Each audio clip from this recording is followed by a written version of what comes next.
Thank you very much. Good morning, everybody.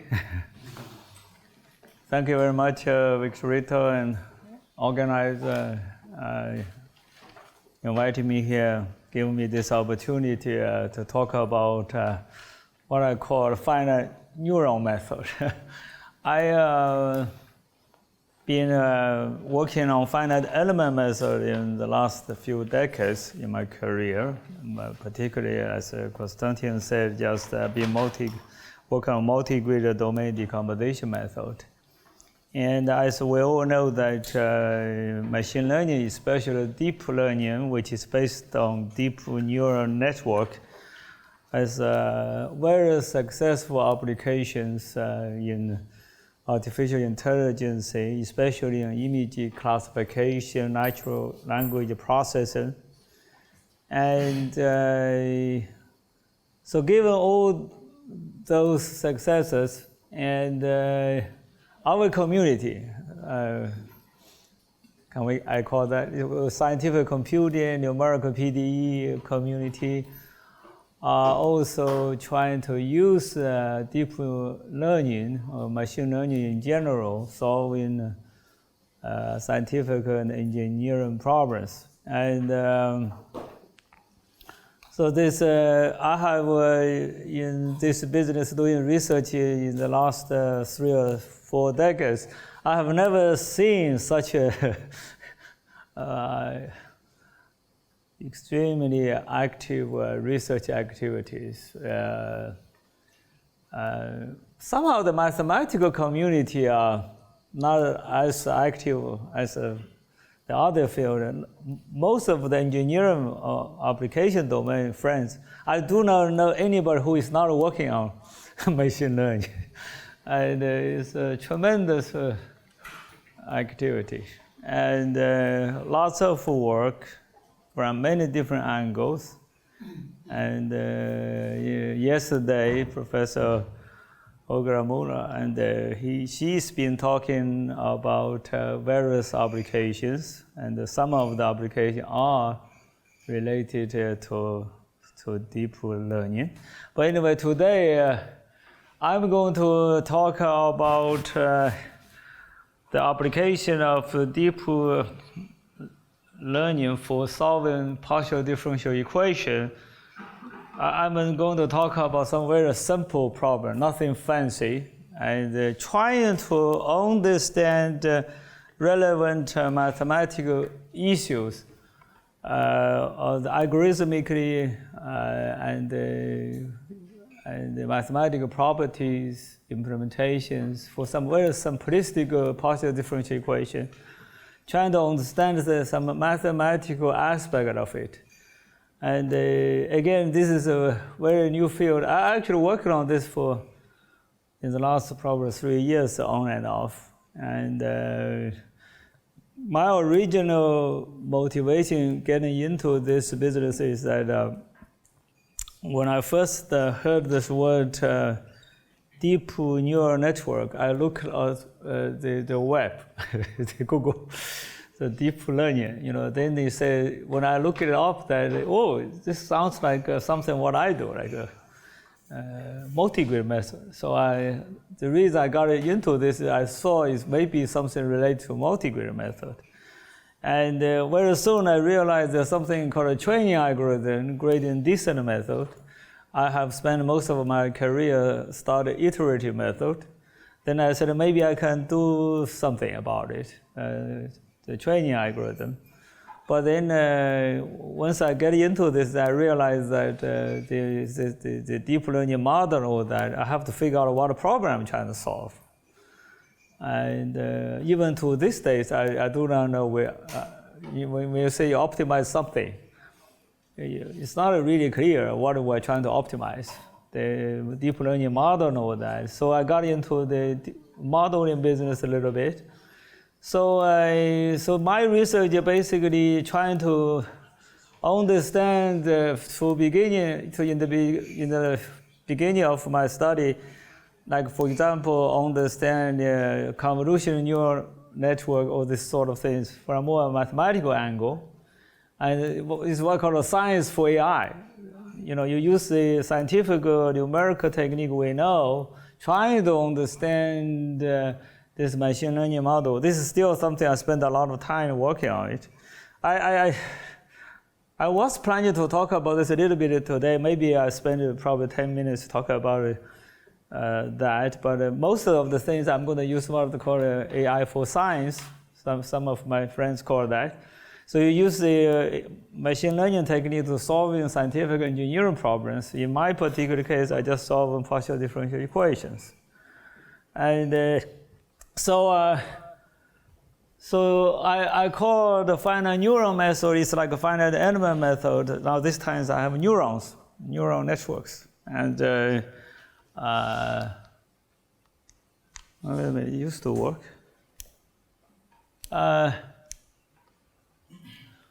So where should I stand? So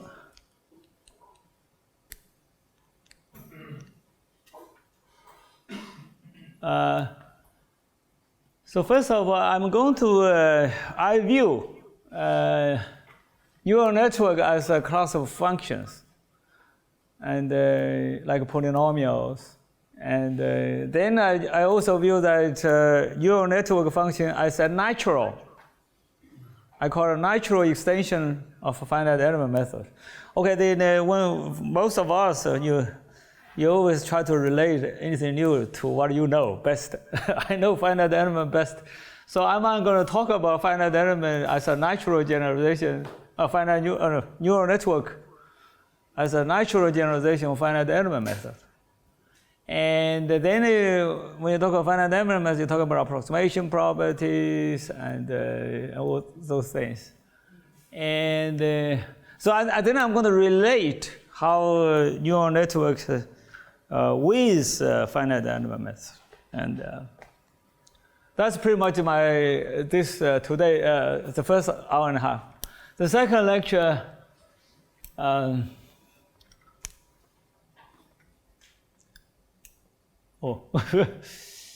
some kind of delay.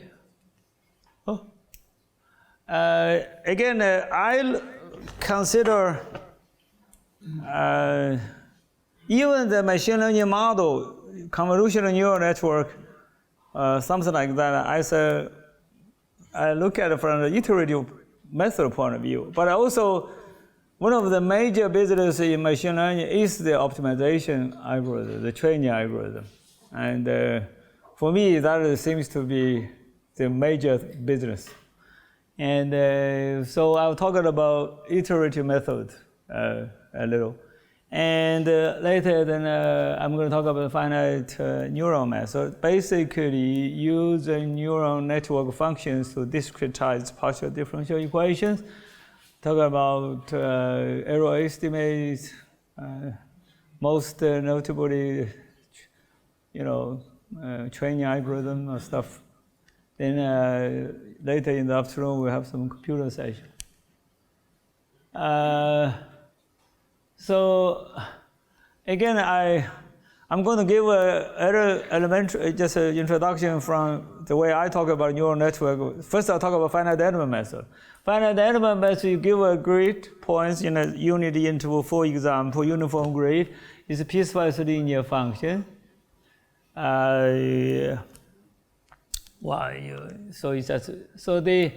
That's a one-dimensional function. In 2D, you do triangles. We talk about simplex. Is this battery not? You do 2D, you do triangle. 3D, you do tetrahedron. In multi-dimension, simplex. You piecewise linear functions. So finite element, noticeably, there's always underlying grid. Finite element, they call it elements. So you have intervals, triangles, tetrahedrons. And so in the finite element method, we usually have this height functions. This is the finite element nodal basis. Okay. And But somehow in the machine learning community, they don't like this one. There's something called ReLU, okay? You want to do ReLU. Rectify linear unit, what they call this, Hinton, what he called these things. And, of course, I'm sure everybody knows ReLU. For me, I want to iterate ReLU is a linear finite element, okay? It's piecewise linear. And I relate everything with finite element.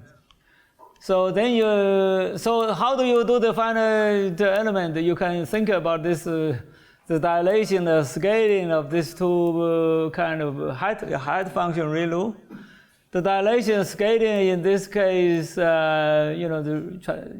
is WHBI. In this is a uniform grid. So you can it's a span of these functions. Okay, this you do a special dilation translation of this height function of ReLU. They can represent in terms of each other. Okay, and so you can but nobody uses ReLU to solve finite element equation. But somehow the machine learning people like ReLU a lot. There's a lot of good reason for that, but. I'm not sure, but anyway, you do the basis function as what we usually do. And do you like this ReLU basis functions? You go this way, so you shift this a little bit. That's a ReLU, I call it ReLU basis function, okay? And, but of course ReLU usually is activation function. Then here I'm going to shift this ReLU, this one have a basis function. They are, linearly independent and all that. Now, finite element, piecewise linear function, are the span of this, phi, the original phi and ReLU. Usually they call it activation function, but I call it a basis function. But wavelets, you can do model wavelets, for example. And you do the special weights. That's the finite element. Now I'm going to make the special weights to be arbitrary. If you make this Wi and Bi to be arbitrary, okay? So all of a sudden, what's the difference it makes? So in 1D, that's just a shallow neural network, okay? But then in 1D, it's just a linear finite element method. It's just an arbitrary grid. You get that? So the grid point is a negative Bi over Wi if Wi is not 0. So if you free this weights, then you become a shallow neural network. So that's it.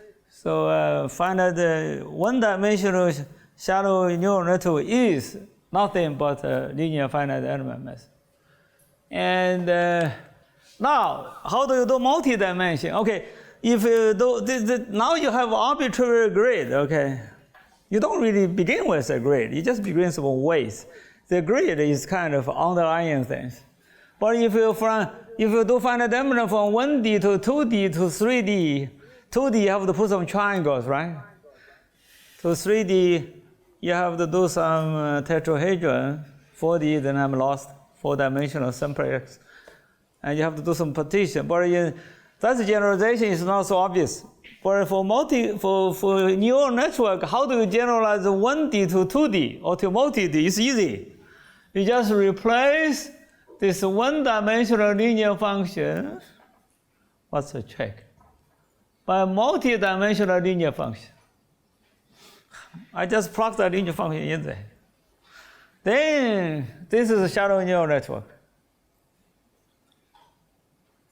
Now you have to use your imagination. What kind of function is that? ReLU is discontinuous at x equals 0. That namely is discontinuous at this w dot x plus bi. That's equal to 0. That will be the hyperplane, right? So it's a discontinuous, at all this hyperplane. The other place are linear functions. So can you imagine that's my piecewise linear finite element on this kind of funny looking grid? Still finite element. But if you like triangles, you can partition this polygonals into triangles. You get some kind of fun. So again, the very much beloved Relu neural network is a piecewise linear finite element method. Okay, that's the shallow neural network. But now you don't have to do Relu. You can do sigma, any one-dimensional functions. Okay. The beauty of this game is that activation function is fixed. You may have one, sometimes you have two, sometimes you have three, but mostly you have one activation function. Then you change the weights, all right? And so you can do all the popular activation functions. Heaviside in the old days is a heaviside function. Then you do a sigmoidal rectified linear unit reduced to the case power, and you can also call it repew, the piecewise. I do the case order of the Relu. It's piecewise case order polynomials, and you can do cosine, sine, anything.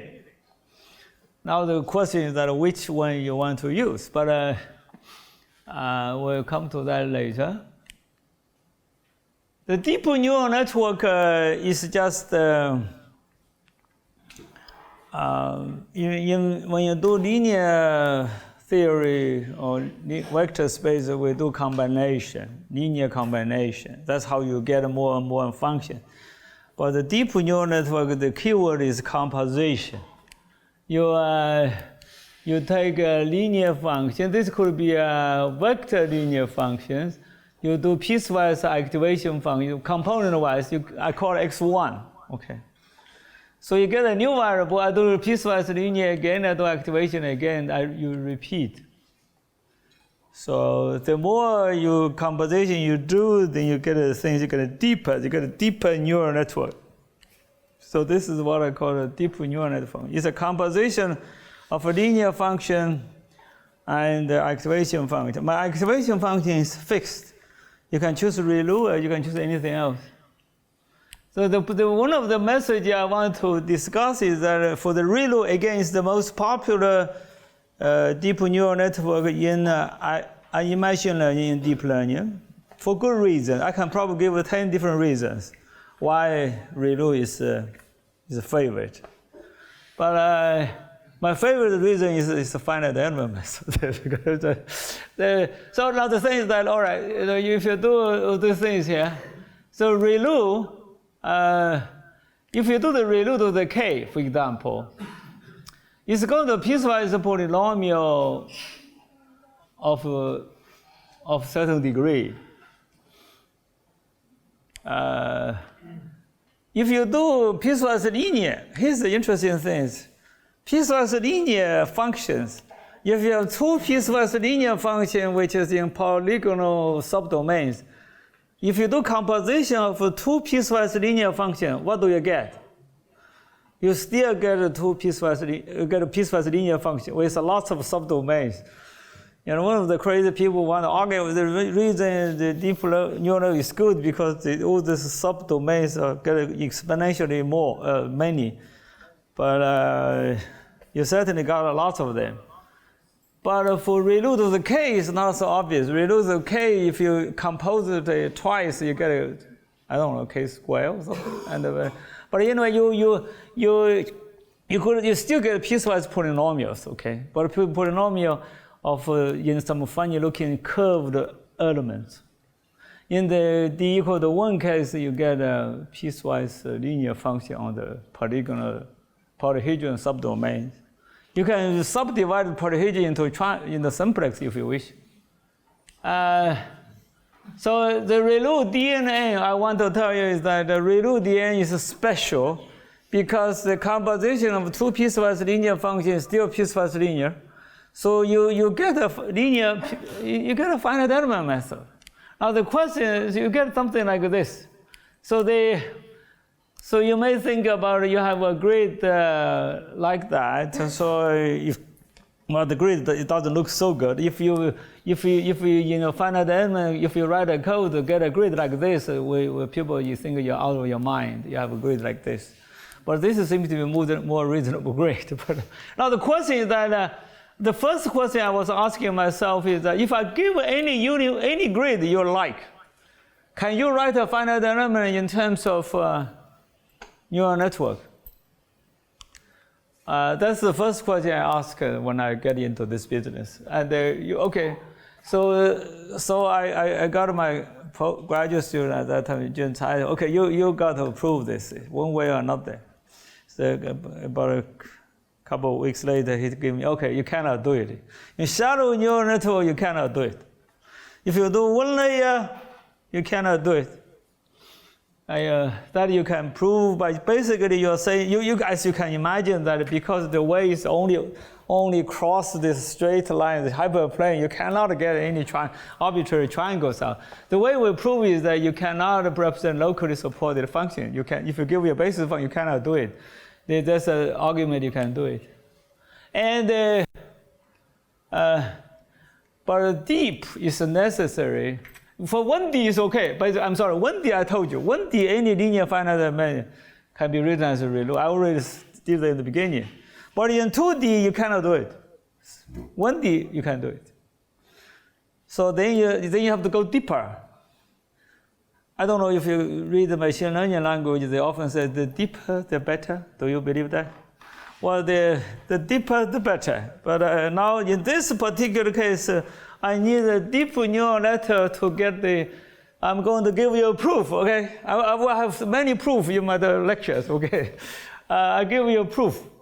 Let's see. You can actually, if you have a deep enough neural network, given any mesh in the world, in any dimension, I can write it in terms of deep neural network. Okay, that's I'm going to give you a proof here. But this topic has been studied in the computer science literature, particularly this paper. And they have actually proved that you can get a logarithm d plus 1 layer. In 2D and 3D, you can do 2 layers. You can reproduce any piecewise linear finite element in the world. And but it turns out for that one, has to be extremely wide to make it. So we have a different way of proof. I'm going to give you a proof right now here. So in this case, I'm going to go a little bit deeper, but the proof is more illustrated. I think to understand my proof, I will give you some idea what is this deep neural network is doing these days. And so I'm going to give you a grid, okay? So I assume everybody knows finite element. I already explained that in the beginning. If you think about it, 1D, no proof, right? 1D, I already did the proof. 1D, you can do 2D. Can we actually do the 2D? 2D, you say, it doesn't have to be uniform grid, but it has to be a convex. If I have a point x0, that's the support of a basis function, okay? And I'm going to assume the support is convex. If it's not convex, you need to do something else, but you get the idea. So how do you find a basis function associated with this grid point x0? So you have 1, 2, 3, 4, 5, 6 subdomains. You have 6 linear functions, right? You have to glue them together. They are continuous, all right? So that it's become this pyramid functions, this pyramid function.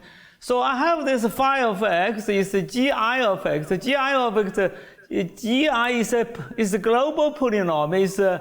It's 1 at x0, but it's defined on the domain I such that this two are equal to 0. You just cut through, right? You just cut each one of this plane here.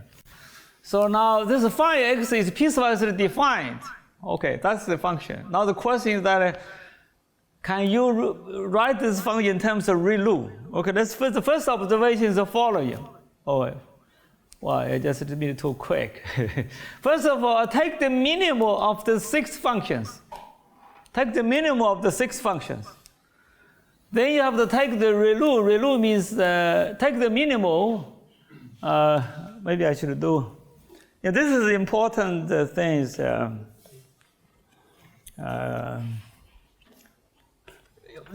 Maybe we can. Yeah, let's look at the. You look at this function here. This is like my. This is like G1, okay, the G2, okay. Now if you go like that, you go like this. If you take this part, I'm going to only eat this part, right? This is G2, so it's a minimum, right? This is G2. From this part, I should take the G1, right? From this part, I should take the G2, but this is G1, right? So first of all, it's a minimum of G1 and G2 in this domain, okay? But when you go to 0, I don't want that. I'll make it to be 0. That's the ReLU, okay? Oh, thank you very much. So maybe,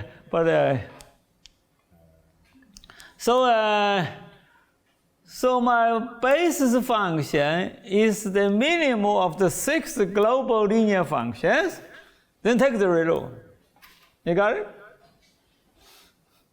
So that's my first step. Now the question is that, now I keep going. Now the question is that why people like ReLU so much? But I like it because, again, it reproduces identities. ReLU reproduces identity. Not any other functions, sine, cosine. You can approximate identity, but ReLU exactly reproduces identity. What does that mean? ReLU, the identity is x. X equals ReLU x minus. You can get the absolute value.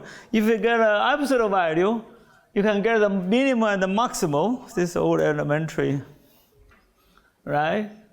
You take the minimum, you can write some minimum like that.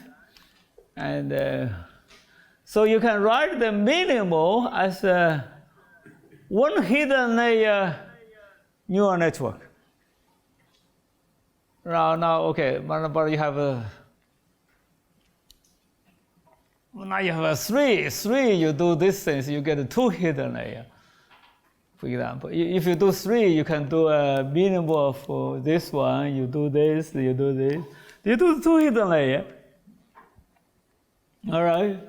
If you do 6, how many?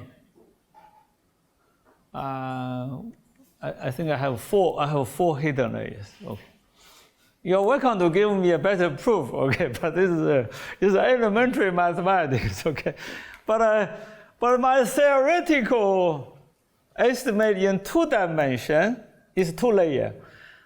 If I give me general measure, I can do 4 layers. But it doesn't really matter. If you have a layer, the deeper is fine. If you have to do a trade-off. You can do shallow, then you have to go to extremely wide. This is the convex support. If it's a long convex support, you have to do a little bit of trick. So did I convince you that for any finite element, this is 2D, but it's generalized to multi-dimension. Why do I need a convex? Because otherwise that minimal property is not satisfied anymore. If I have concave support, the formula I had before may not be true. But anyway, but that can be fixed. So at least have I convinced you that any piecewise linear function can be written as a deep ReLU neural network. Okay. So you need certain depths to produce arbitrary linear finite elements. If you are in finite element business, finite element with adaptive finite element method, it is a very powerful functional class to approximate function, smooth function, non-smooth function, local mesh refinement, all that. So at this point, I hope give you some idea. This ReLU neural network will contain finite element method, which is already a very powerful class of functions. Okay, that's the first message I'm going to give to you in this lecture. The deeper, the better. You need a little depth. Shallow is also okay, but there's some interesting problem. I'm going. So another question that,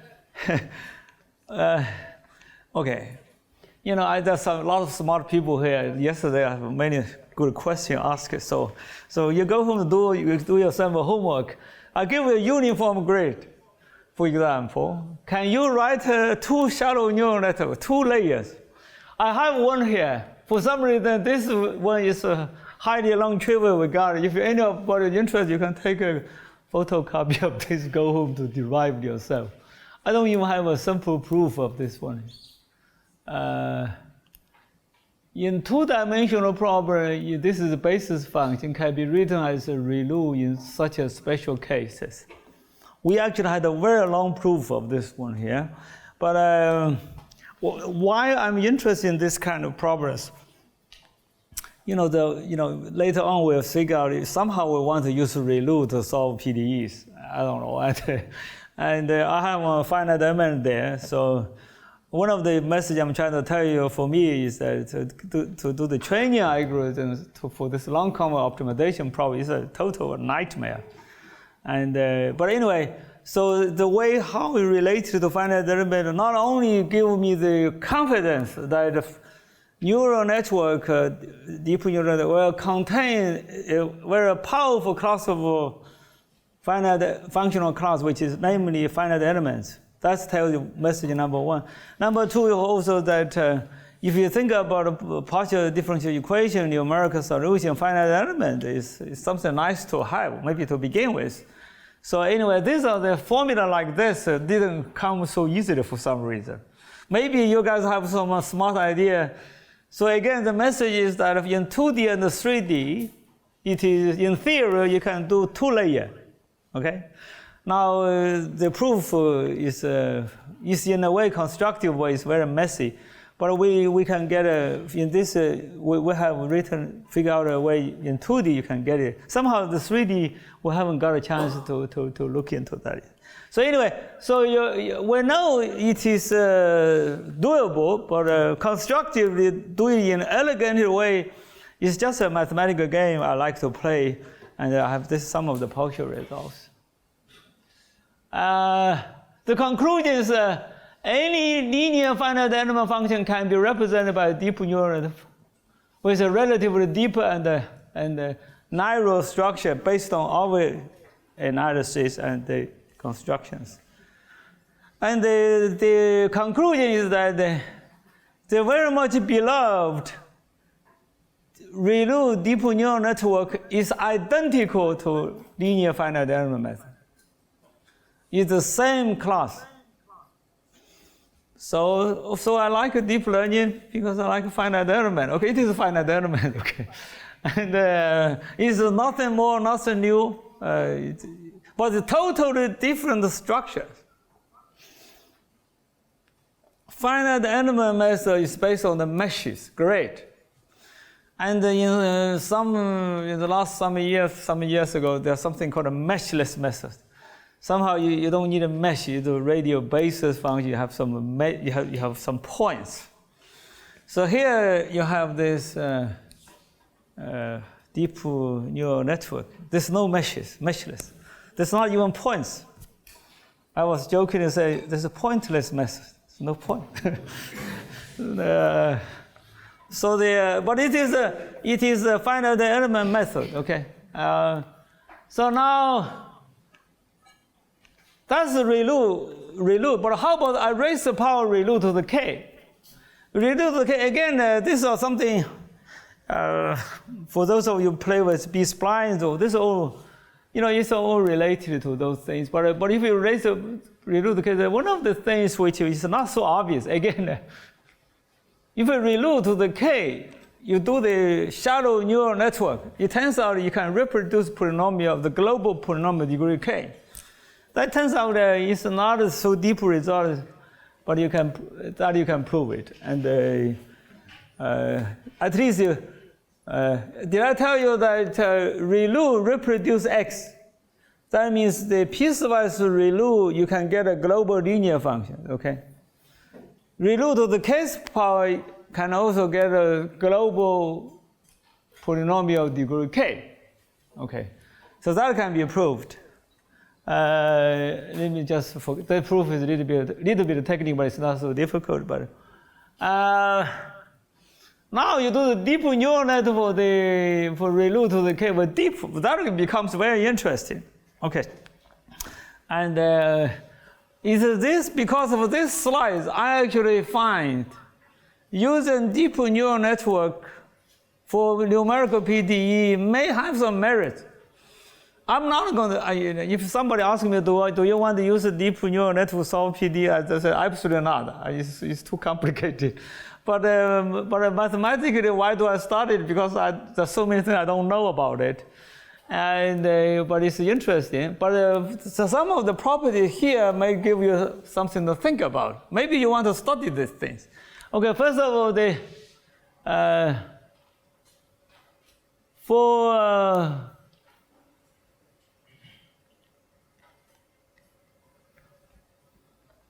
for error equal to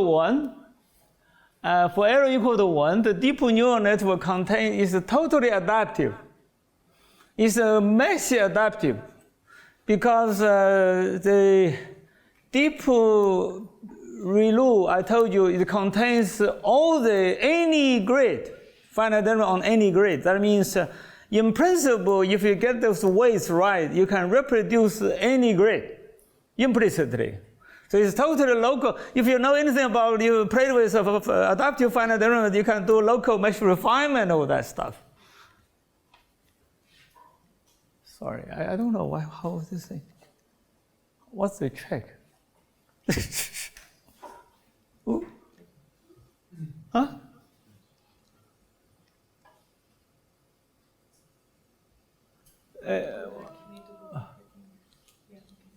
Is for curved and for error grade equal to 2, it becomes piecewise polynomials of high order on some kind of funny-looking curved grid. Okay. Another thing is, this is very interesting. If you take error k equal to 2, the deeper the better. Now it's another example, the deeper the better. You can reproduce any global polynomial of any degree. The higher the degree, the deeper you go, the higher the degree you produce. If you're a spectral element guy, you like polynomials to solve PDEs, especially for smooth functions. The ReLU to the case power give you all the polynomial you want. Isn't that nice? Huh? Give you all the grid you want, and give you all the polynomials you want. Do I have a proof? The proof actually is not so easy. Oh, wait a minute. I'm sorry, let me just hit this thing. So what is this thing? There's some proof here. And, but actually it's also true for k greater equal to, for any k greater than 1, if you increase the depth, it reproduces all the polynomials. You have a question? Yeah. Simple question. Could you repeat the notation, sigma and k? Sigma. Like in the previous slide, I think it's important. Yeah. Could you please repeat the question? Yeah. The question is that what's the notation of sigma nk? Sigma nk is that you have n neurons. N1 is the number of neurons. Okay? You know then what the neuron means. And k is the ReLU to the case power. If our Olga, you call the REPU. I just reload the case power. Some people call that. And I use that as activation function. Okay. If 1 to L, that would be that's the depth.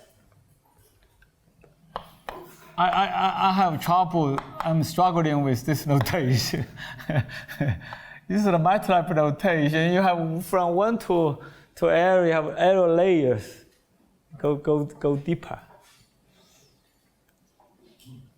Every year I have new notation, but.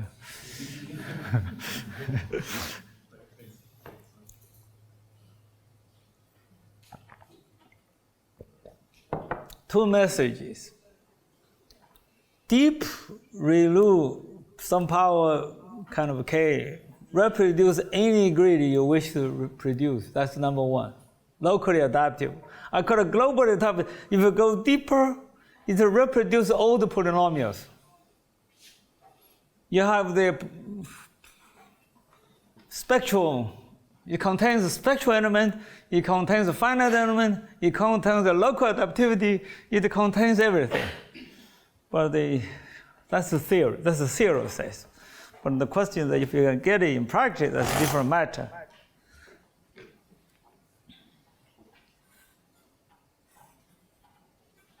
Now they're talking about the approximation property a little bit. So at least you better have some approximation property because it contains a finite element. Now, in terms of this kind of analysis is a totally different ballgame. Because I'm a finite element theory kind of guy, I got interest because let me just approximate theorem. Now the question is that, the first question we ask is that it's actually, Olga talked about it yesterday, I'm going to give you a proof today, okay? So now the question on the first question is that what the kind of condition for the activation function you need so that you have approximation property. But sigma, in machine learning, there's always a non-linearity is the key. People say that all the time. But I can tell you that that's a little bit more than that. That's true. But if sigma is a polynomial, it's certainly not going to work. If sigma is a quadratic polynomial, I'm talking about a shallow neural network. If you do deeper neural network polynomial, it's probably okay. But the shallow neural network, if sigma is a polynomial, for example, if it's quadratic, it's always quadratic. If you have a cubic polynomial, you cannot approximate by quadratic polynomial. So polynomial is always the most favorite function, but it's not as an activation function. Now the thing is that what sigma, the interesting thing that you know already the answer is said yesterday. As long as sigma is not a polynomial, you always have convergence. Now I'm going to give you a proof. This is my second proof, my lecture. You're going to like this proof. I like it. I did this proof. Sigma is dense in C0 if and only if sigma is not a polynomial. It has to be some kind of function, okay? And let's say maybe almost everywhere continuous, let's say. Riemann integrable. Well, I'm not going to be that precise. I'm going to give you a proof here, the whole proof. Have anybody seen the proof? If you look at it's in the literature somewhere, but somehow you cannot understand the proof. So then you just have to prove it yourself. Okay, I'm going to give the proof. First I can assume sigma is a C infinity, okay? I'm going to talk about other case first. If a C infinity, infinite differentiable, I'm going to take the finite difference, look at the partial derivative. So you take I'm going to take the derivative with respect to omega, the parameter. Okay? And take the omega I derivative, so you increment in J, you divide by H, because that's like 2 neuron. Okay? That's like 2 neuron, right? So it must be in this is sigma, one, so 2 sigmas. So that's why I'm thinking about changing another notation, sigma. Sigma is the summation of these neurons. The little sigma is the activation function. And so that's like 2 neurons. So now if you take h goes to 0, that should be in the closure, right? Closure is the limit. But the limit go to 0 is the partial derivative. But if you take omega equal to 0, so you get a xj out, sigma prime b. Remember, my sigma is not a polynomial. It's not a constant, I hope. So there exists something which b is not 0. That means xj, this function j, is all this linear function must be in the closure. Okay? Now you probably guess what I should prove next. I take the high order derivative with respect to the omega. You will figure out that if the x to the alpha pile means x1 alpha 1, x2 alpha 2, x d to alpha d. Then you have the derivative to this one. I'm going to take the omega equal to 0. So now, if sigma is not a polynomial, guess what? If sigma is not a polynomial, that means no matter how many derivatives you take, there's always, you can find something, this one is not 0. Otherwise, it could be polynomial. Okay. That's the place I use is not polynomial. No matter how many derivatives you take, you can always find that b, this is not equal to 0. So that means any order of polynomial monomial, that's what we call it, of any order is in the closure. So that means this closure contains all the polynomials. Now you know something called the Weierstrass theorem. Polynomial is dense in anything, in the continuous space of L2, L1. So it contains all the polynomials. That means the closure will approximate any continuous functions. You get the idea? So that's most of the proof. Now the question, what about sigma? Because what sigma is not smooth. I don't have not smart people here in this audience. If sigma is not smooth, what do you do? You take subdomains? Yeah. I'm not a mathematician. Oh my God, who is the PDE guys when you do the PDE? That's a very generic technique in PDE. You take the variational form? Variational, that's one way. Well, what is the other one? How do you to sigma is not a polynomial, how do you make it smooth where you're going to approximate to that guy? Huh? Convolution, modify. The PDE. So you write this as some convolution of some Gaussian, for example, compact supported business. And so then if you use as an integration will be Riemann integral. This time we're going to use Riemann integral. Then it should be final sum limit. If you do that, you figure out epsilon go to 0, n go to infinity. It still, contains all these polynomials. Even sigma is not smooth. That's a homework problem. You use a modifier, use a convolution or compact supported things. So that's the end of the proof. Haha. So this is one of the things I really find is interesting. Come on, if you have this sigma, all these things, and any activation function, any long polynomial activation give you approximate anything. It's a very rich function class. So so deep learning is not about a long linear, but I would call a long polynomial in some way. You cannot just say sigma is a long linear functions. Yeah. Here, the explanation is one way so far. How is the proof that if sigma is a polynomial, then sigma... Yeah, I kind of said that, yeah, right, good question. If sigma is not a polynomial, it's dense, right? Yeah. If sigma is a polynomial, that means it's not dense. If sigma is the whole idea of sigma is a fixed polynomial. We have to... If square, that means this guy is always a quadratic function, this neural network. It's globally quadratic. So quadratic function cannot approximate a cubic function. So with quadratic you can do cubic because you do the trick, it's plus x square to the square minus x plus x minus x square to the square, then you get a cubic. No, cubic you can go to quadratic, you cannot get all the way around.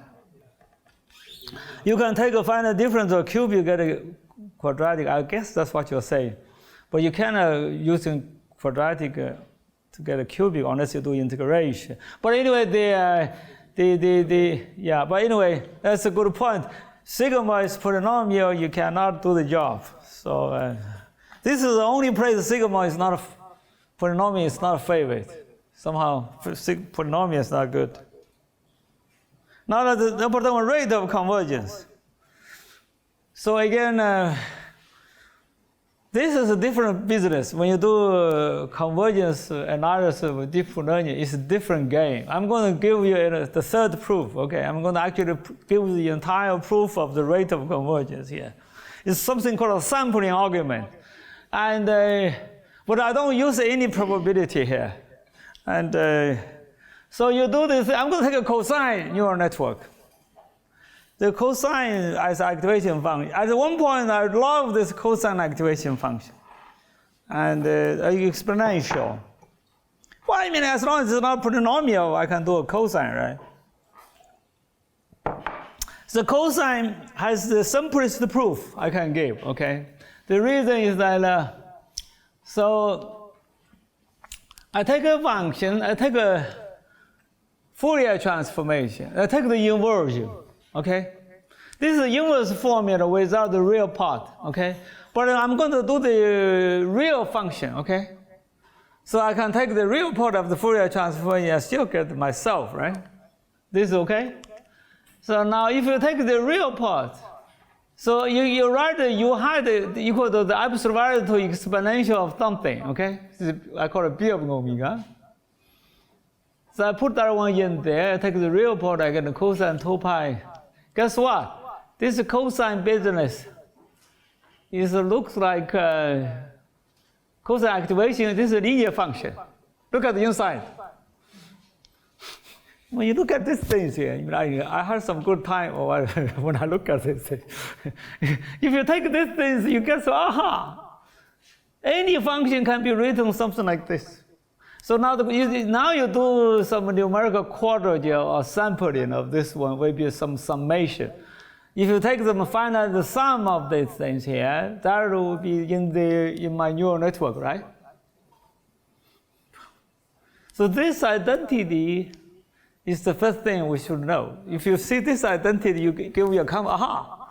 These things actually you can really approximate anything because any function, of course, you should have first of all, this is u of x, when it's in the bounded domain, then somehow you have to extend it outside, and all that sort of things. We'll not get into those details. So you introduce a probability density function. So this lambda would be divided by the L1 norm of this guy here. This will be a density function. So this one can be written as an expectation with the probability density here, the L1 norm, this one equal to 1, right, the L1. So this will be the expectation. Now, you do sampling, right? You do Monte Carlo or whatever. So you would say this will be the activation function in the cosine. Basically, most of the paper say, oh, I'm done with this sampling argument. Now the question is that we're going to do, I'm going to do some more analysis here.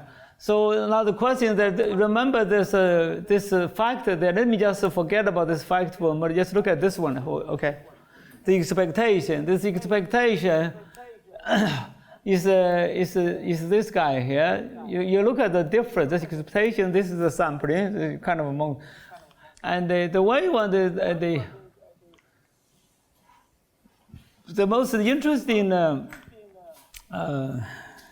I think for you, this is all the basics of when we prove the larger number theorem. This is what I call the most interesting identity in statistics. And if you take the expectation minus this one, the omega is supposed to be independently sampled.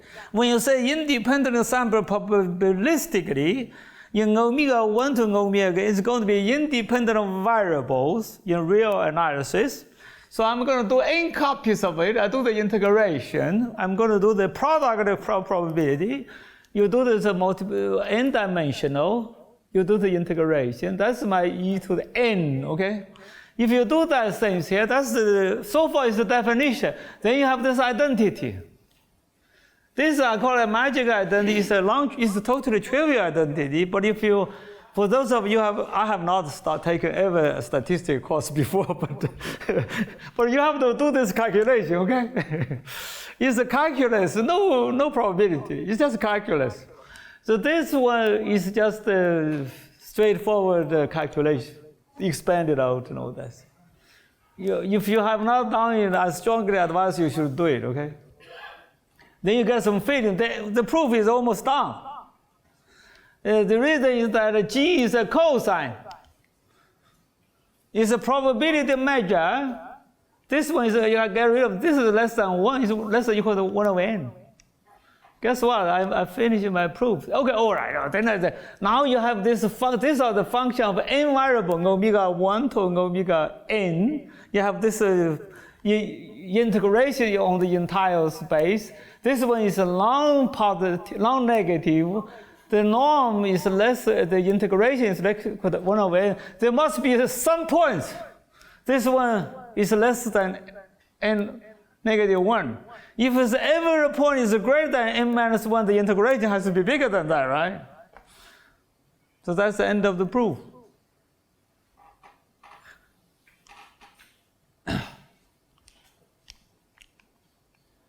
This is what I call sampling argument. Of course, later on I wrote many papers on this business, but then our argument gets very complicated. But the main spirit is here. It's a different kind of argument than So now with the cosine network, and so you can get this n to the negative half. These are the things. If for those of you you've seen the literature, I don't know. I have the things. I think I forgot. I should have given some reference here. I think it's probably by some French actually. Some French mathematician did this, and I should put some names. His name will show up later.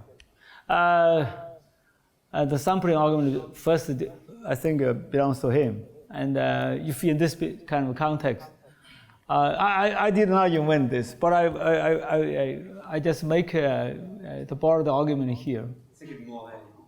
Huh? Yeah, that's the guy. But his name will show up. Thank you. And he has done something great in the early stage.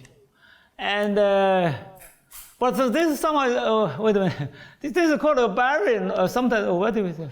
Sometimes it's called a baryon thing. They got a lot of excitement here in this business. There's several things here.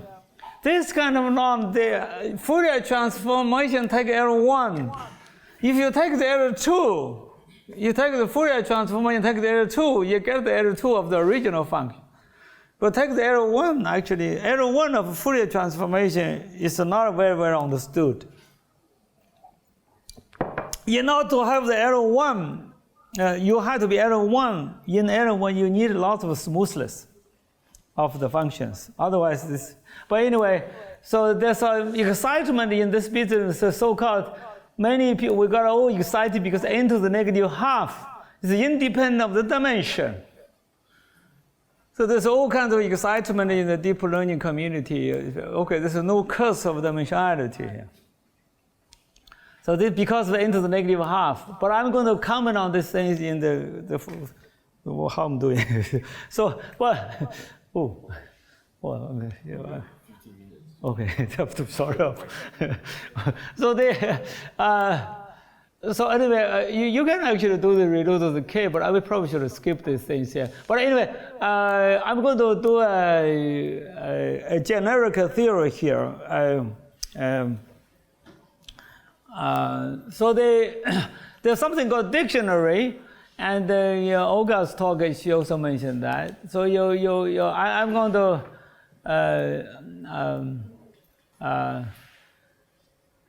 you take some kind of set. I saw the dictionary. In this case, the dictionary we just called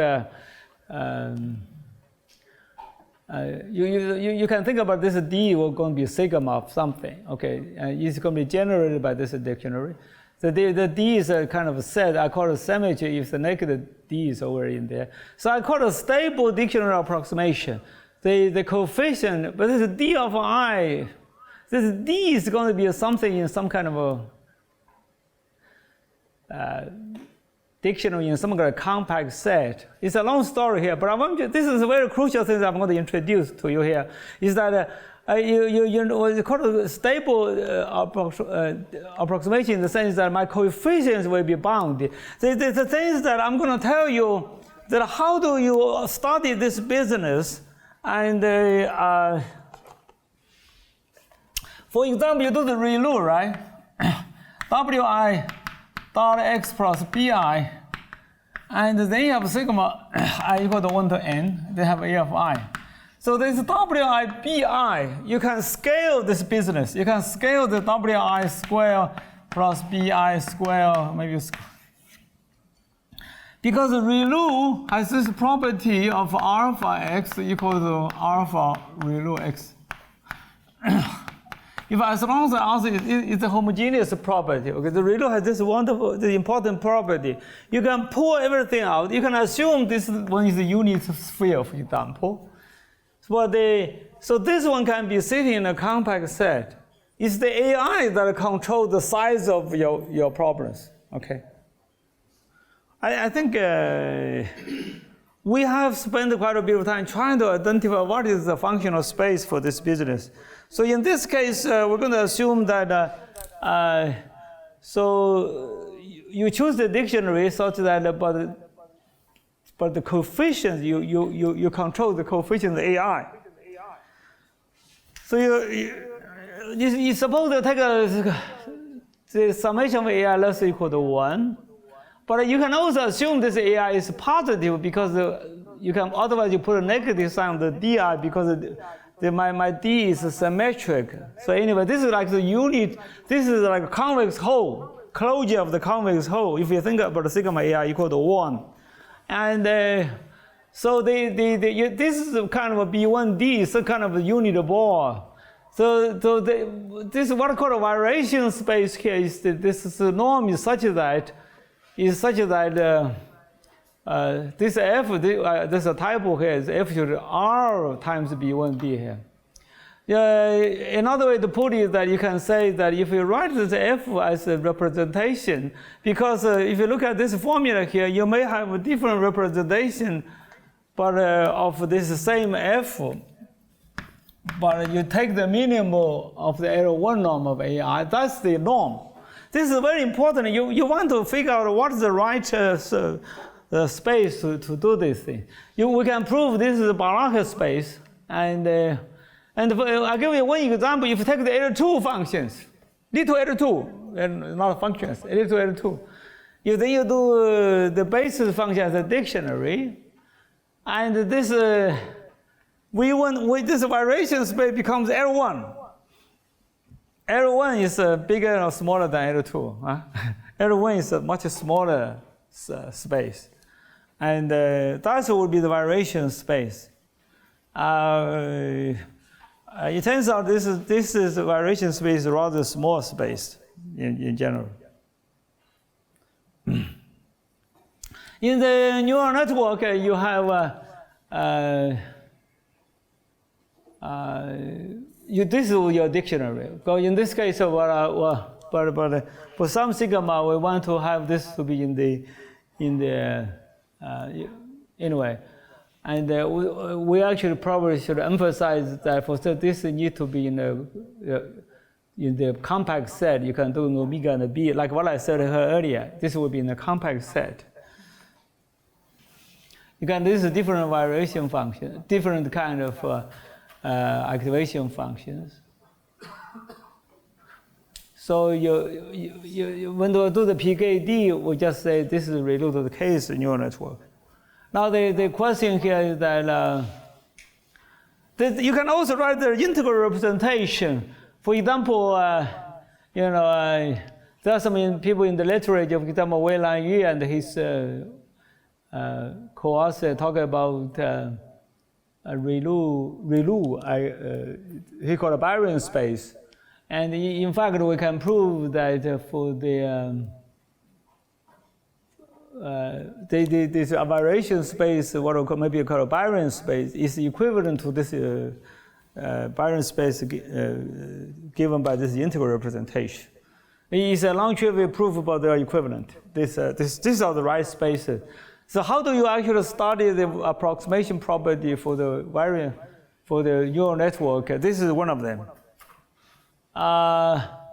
So now the reason this is important is that it's a following theory.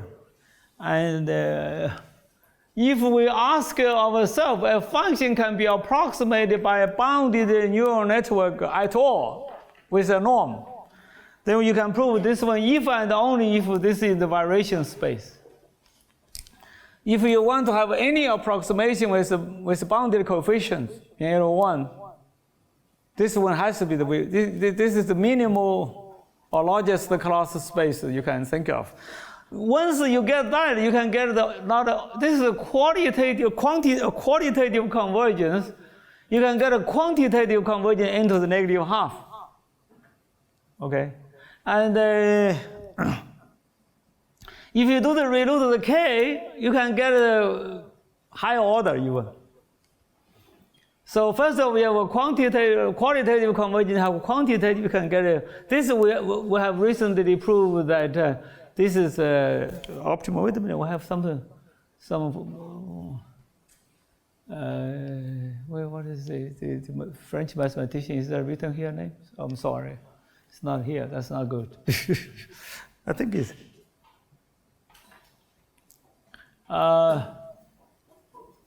You can do sampling argument because when you do this AI, this closure, you can think about the probability distribution in the discrete sense. In general, you can also we call it smoothly parameterized dictionary. You can get some extra order convergence. This is a new result. We have proved quite a few conjectures. And some, wait a minute.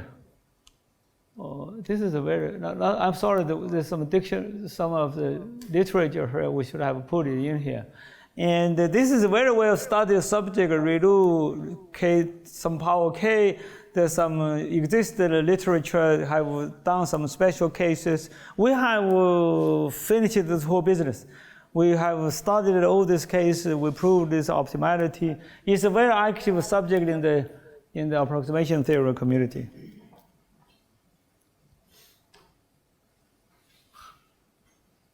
So I don't have much time left, but I'm going to show you that in the finite element method, if you do because there's something called this curse of dimensionality, you can actually prove if you remove if you have sufficient smoothness, okay. We can even prove that the rate of convergence is m to the k plus 1. If you take m equal to 1, it's n to the negative k. If you consider in terms of finite element method, if you do the finite element method, see, finite element method have the curse of dimensionality d over 2. But neural network n negative, you have a d power better than finite element. It's the same. Okay, here's the deal. If you have n elements, okay, or you have n parameters, so you will in terms of n to some negative power. So if you look at the power, somehow the deep neural is so much better. Now, I got very excited, or maybe disappointed, depends how you look at it. Why is it so much better than finite element? Huh? But in terms of, so now has a super approximation property. It's so much better than finite element. Do we get excited? Breaks the curse of dimensionality. So I give you an example here. This is something I talked at the dinner time last night. Suppose I'm giving you this a network of 3 parameters. C cosine t cosine k, this is a floor function, the largest integer that is less or equal to x. I have a neural network of 3 parameters with 2 activation functions, okay? 3 parameters. I claim this one is stands in the continuous functions, 3 parameters. So what does that mean? If you take the inf, it's equal to 0 with 3 parameters. So if you think 3 to the rate of convergence is infinity, is that fair to say that? My 3 can never go to infinity, it's always 3. So the only way I have to say I have infinite order of convergence. Now what's the problem here? My 3 parameter can capture all the functions, all the continuous functions as arbitrary, as accurate as you wish. Why can't you do that? I have a proof, but I don't have time to do it. But let's just pause here. Why in the world you can do something like this? A continuous function can be arbitrarily complex. But no matter how complex your function is, I can use the 3 parameters to capture your continuous function. How can you do that? This is a philosophical question, okay? Huh? Yeah. There is some suggestion from the online space filling manifold. Huh? Is it related to space filling? Yes. But that's too fancy. Just let's look at philosophical question here. In order to represent approximate, yes, the answer to that question is yes. So if we want to approximate a very complex phenomenon in 1 dimension, how can you get around with 3 parameters? 3 numbers.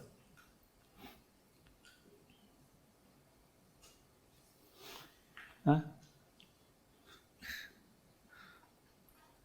I have to. Yeah, this is okay. 3 you cannot change the number. The 3 is always 3. Because it is discontinuous.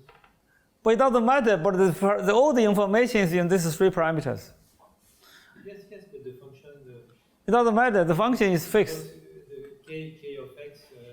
Yeah. Discontinuous function. I know. But there's only 3 parameters. You can copy.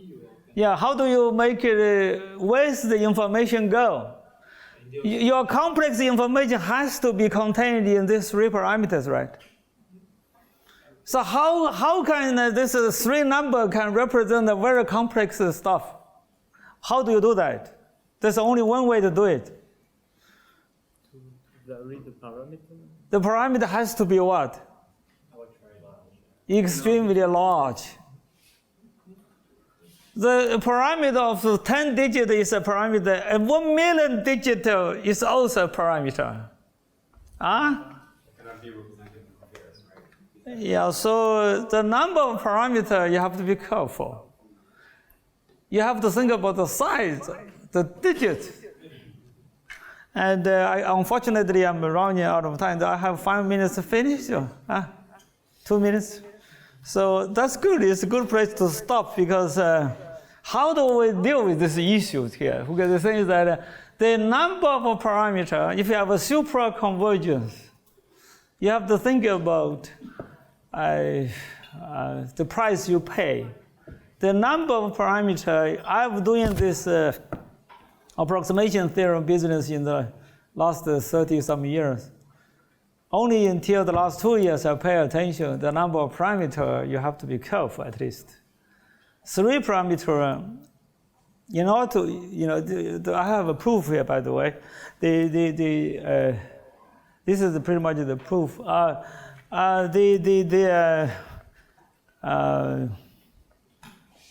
You can encode, you can have all the information in these 3 very big numbers. In this case, the k can be very, very big.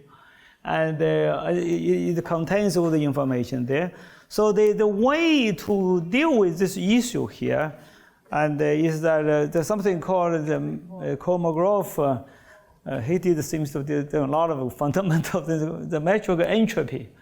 You have to be, whether your algorithm is doable, is encodable. You can actually represent it on the computer, the digital computer. Oh, of course, maybe, I don't know.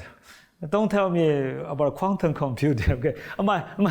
Here I'm talking about digital computers with a binary system to do business. And I worry about quantum computing because maybe all the beautiful things I proved before is all obsolete. But this is one of the things here. The metric entropy would be a mechanism to explain the situation which I had earlier. And how do you actually, what is the right metric when you think about the convergence rate? What would be the right metric? What do you mean by no curse of dimensionality? And the message is very simple. There's no magic. So far, I have never seen a convincing evidence deep neural network will be better than polynomials. At least not theoretically. But in terms of well, not intrinsically, but I'm going to come back to that in the maybe next lecture. Thank you.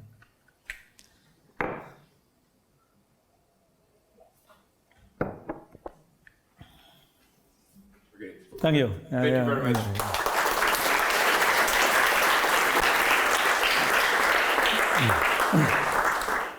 We have time for a certain number of questions. I will start with questions in the audience here in CERM.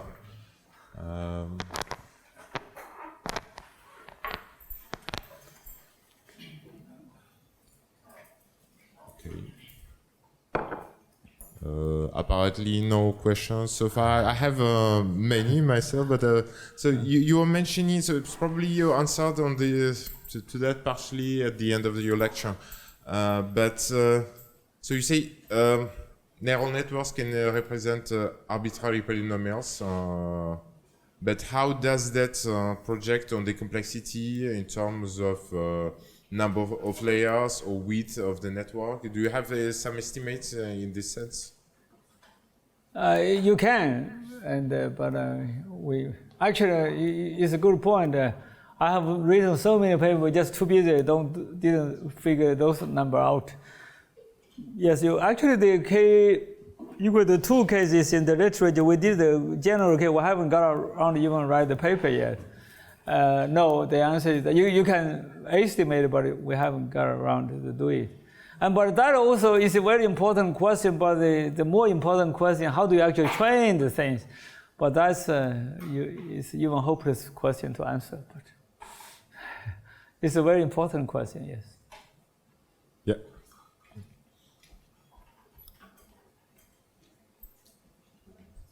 Thank you for the interesting presentation. Anyway, so for the example of the 3 parameters, can you also, is there also something with sensitivity? So that if I have a parameter accurate up to relative precision of 10 to the power minus 100, it might be inaccurate as well? Or? Yeah.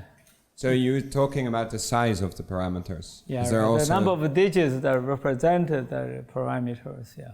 Okay, so it's mostly about the number of digits. Yeah, Okay. that would can be a lot of digits, even though it's only one. This example, the proof here is to get around to reproduce arbitrary complex function by just get around with 3 parameters. But that 3 parameter contains a lot of information. One of the things which is using, this is never going to be realized by computer because it's using the fact cosine 1 is a transcendental number. It's a number theory. Yeah. And you cannot represent a transcendental number on a computer, but it's not doable. But it's just a mathematical game. Yes, but it is just it has to do with the fact that you have a very large number using this 3-parameter network that can make it possible to represent arbitrarily complex function as accurately as you wish. Okay, thank you. But the proof is here, so you can go. You have to read the proof to get some feeling of these things. The one of the earlier the space filling curve is that so you can Hilbert or somebody you arbitrary unit cube you get a one-dimensional continue to fill that one up. That means a high-dimensional cube is it can be represented by one-dimensional functions.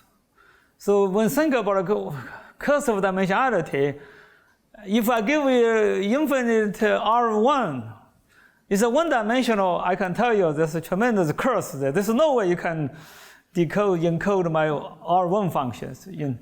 Or if the interval is long enough, but if the unit, if the cube is small enough in high dimension, it's okay. And so cursive dimensionality, if it's a unit cube in high dimension without regularity assumption, you just have too many things going on there. You just, trust me, you have all the curves of the dimensionality. Unless this function is very simple. If I give a constant function unit curve, come on, it's not a very or linear function. It's okay, yeah. Thank you. What about the stability of the representation? Well, I'm sure it's not stable. But it's anyway. This is kind of useless in practice, and no, I don't think it's stable. But, it's a very good question. But if you give me a quick answer, that won't be very stable. But there's a whole business of this business. Kolmogorov, Arnold, they have all this Hilbert question 19 or something like that. They have all this sort of theorem. The high-dimensional function can be represented by low-dimensional function. There are all kinds of theorem, lots of literature. I spend a tremendous amount of time in this business, but in the end, it's not very useful in practice. But it gives you some theoretical kind of insight. Okay, just a really quick question from the same person that suggested space fitting curve. Is that cardinality of R3 is the same that Rn? I don't know. What is the It's question? about cardinality of R3. Okay. It's not a question. Okay, sorry. But anyway, I can tell you the short answer to the question that if you take a cube on high dimension, if the cube is small, but if you take a one-dimensional interval, if the interval is very long, trust me, you take it has all the curves. You can, if the interval is long enough, you have an arbitrary oscillator function. There's no way the computer can deal with it. So it has to do with the size, which can be characterized by Kolmogorov for the metric entropy. And that's one way to do it, at least in the digital computer these days. And which is a binary system.